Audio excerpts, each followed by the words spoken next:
உலோக பரப்பை தாக்கும் ஒளி எலக்ட்ரான்களை வெளியேற்றும் நிகழ்வு என்ன?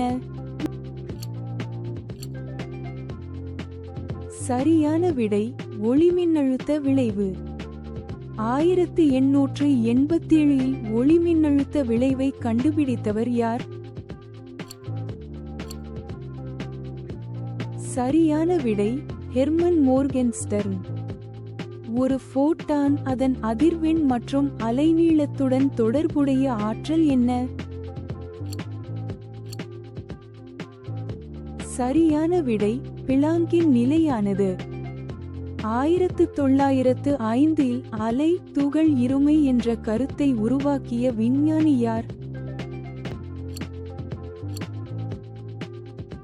சரியான விடை ஆல்பர்ட் ஐன்ஸ்டீன். ஒளி ஆற்றல் எலக்ட்ரானை அதிக ஆற்றல் நிலைக்கு தூண்டி பின்னர் அதை இயக்க ஆற்றலாக வெளியிடும் செயல்முறை என்ன? சரியான விடை ஒளி உமிழ்வு.